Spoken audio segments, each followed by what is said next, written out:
All right. Hey, my beginner photographers out there. So this is your second lesson, and I'm outside right now because of the coronavirus, and I don't really feel like sitting inside anymore because it's beautiful out. It's sort of windy, so I apologize for the noise ahead of time. Um, but yeah, so I figured today I would talk to you about f-stop and all the wonderful things that go along with f-stop. Um, basically, hold on, let me adjust my camera. Hopefully I'm in the angle in the shot. Hey everyone, that's my face. So, f-stop. Where do we begin? You have to think about it. With f-stop, there's numbers attributed to it, right? Like, and you'll usually see 1.4, 2.8, 3.5. What do those numbers mean? Basically, the lower you go in number, so the lower f-stop you go, the less will be in focus outside of your focal point. So what that means is if I have a lens that's a 1.4 f-stop and I adjust it to go to f1.4,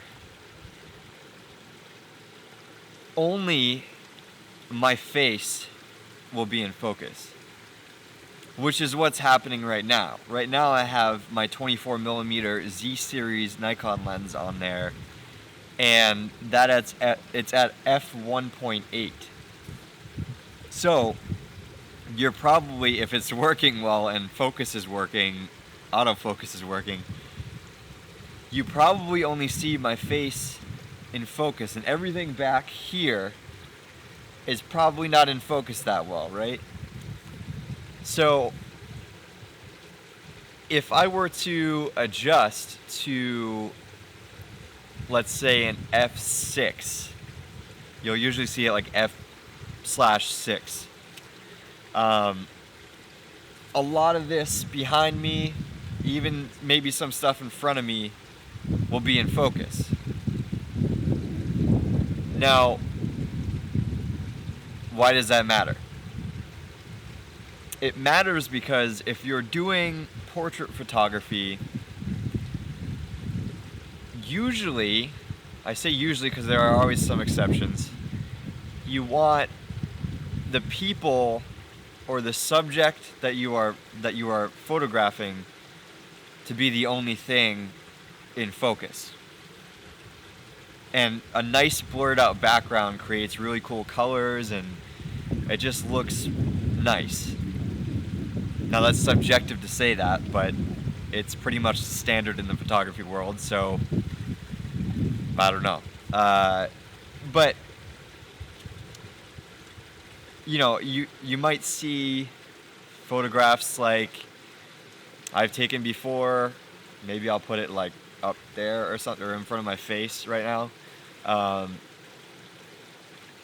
where the background has all these pretty lights, and they're all like, they call them bokeh balls.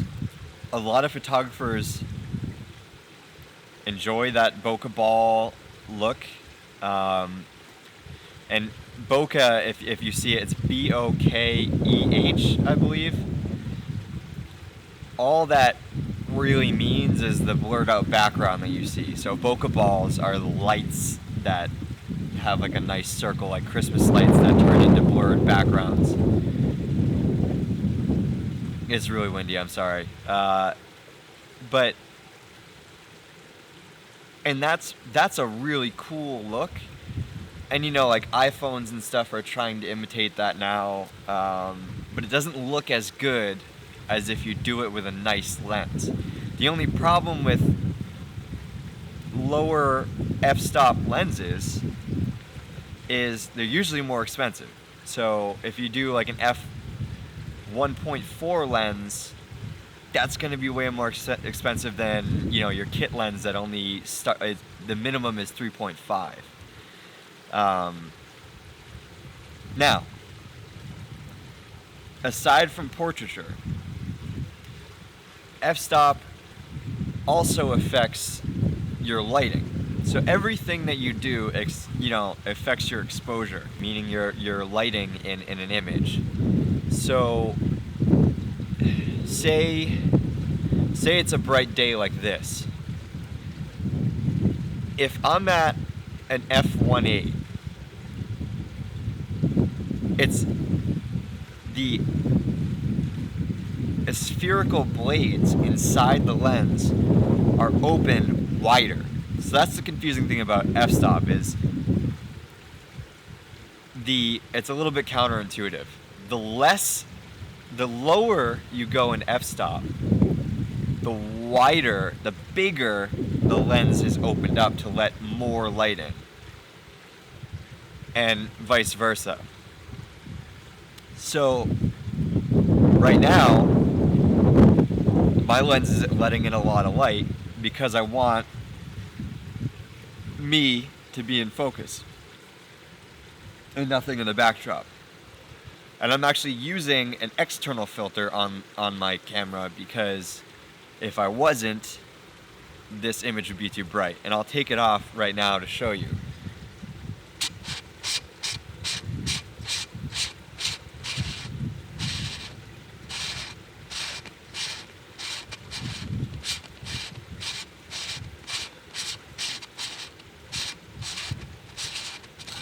Oh, so this is the filter. And you'll notice that you probably can't see me right now. That's because the aperture is really wide and it's letting in so much light and it's already bright out here. So I'm going to put the filter back on so you can see me again.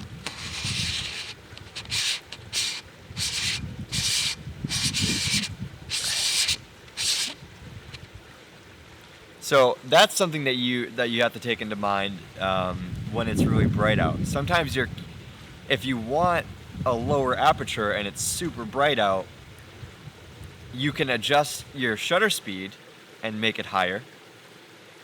And you can make your ISO very low. I'll talk about those in future videos.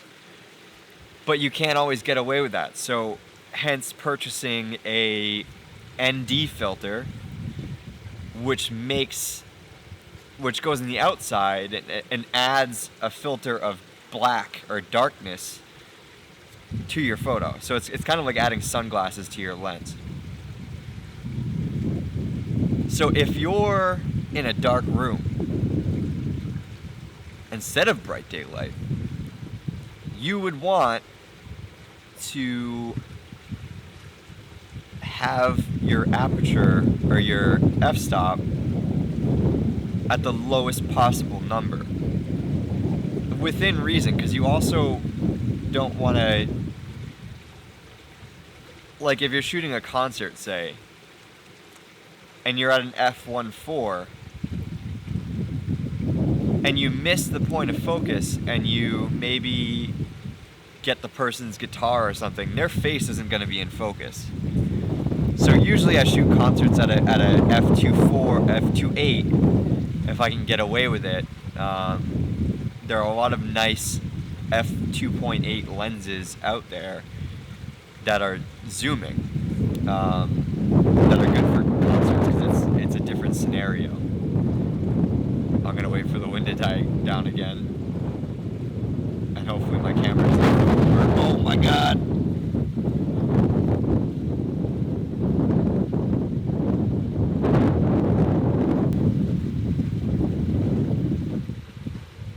Drink my coffee.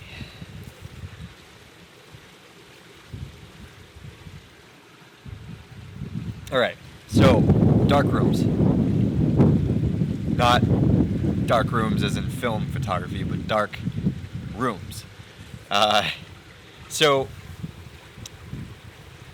when you're photographing a concert or you happen to find yourself in low light,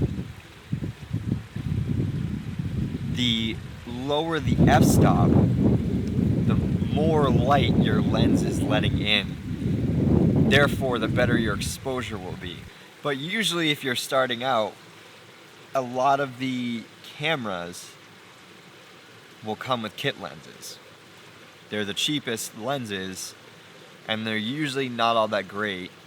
Some of them are pretty good, like the Z series lens that I have right here.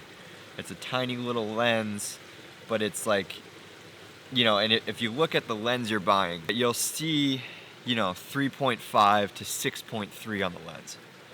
What does that mean? So what that means is this is a 16 millimeter to 50 millimeter zoom. So at its widest, that's 16 millimeters. So it gets really wide. And then you can zoom into 50 and get closer. And at 16 millimeters, it's a 3.5 aperture minimum, or f-stop minimum. And that's decent. A 3.5 will still be able to isolate the subject and kind of blur out the background a little bit, not really though. And that's the minimum for 16 millimeters for this lens. Then if you zoom into 50, the minimum f-stop is 6.3. So it's not constant throughout the whole zoom focal length that you have. Whereas, I have a lens that's a 24 to 70, 2.8. And that's the whole way through. But also, those lenses are super expensive because you get that small f-stop, which means the iris inside of the lens is bigger, letting in more light. You get that throughout the whole focal length, which is desirable. That's what you want, because then you can shoot in low light and isolate your subjects, and then you can still go to higher f-stops if you want more in the backdrop, but you have that option of going to a lower f-stop. So why am I teaching you guys about f-stop? The answer to that is, if you ever want to put your camera on manual, that scary M mode on the top of your little wheel, you need to know what f-stop does, and you need to know how it affects focal length, focal distance, and your exposure. So that's only one thing that affects your exposure. There are three things. There's f-stop, which I've covered in this video. In the next video, I will either cover ISO or shutter speed. Those three things affect your exposure. When you're in manual mode, you'll need to know how to adjust each one to get what you want out of your photo and get the right exposure. So yeah, I think I've kind of just been ranting and raving in the wind here with this babbling brook. So hopefully you heard all the talk about f-stop. If you have any questions, feel free to ask in the comments, or direct message me. Most of you know me on Facebook, or if you want to look up my Instagram, it's at ARISO photo, and I'll put that on the bottom or in the description, or both. So if you have any questions, reach out. I'm sure I missed some things in here that you guys have questions about. F-stop is a very big subject to cover, so I might have missed some things. So if you have any questions, feel free to reach out. I'm almost always on my phone, which is bad, but so reach out to me if you have any questions. And if you look forward to these videos, if you like these videos, I encourage you to give me a thumbs up and subscribe, because yeah, it really encourages me to make more videos. Like, I don't think people understand how much every single subscription makes YouTubers feel good. Like, it means somebody cares. You know, most of my videos get like 50 views, but I still want to make these because I like creating things and I like helping people. So yeah, I guess try to get out there as much as you can and enjoy the fresh air.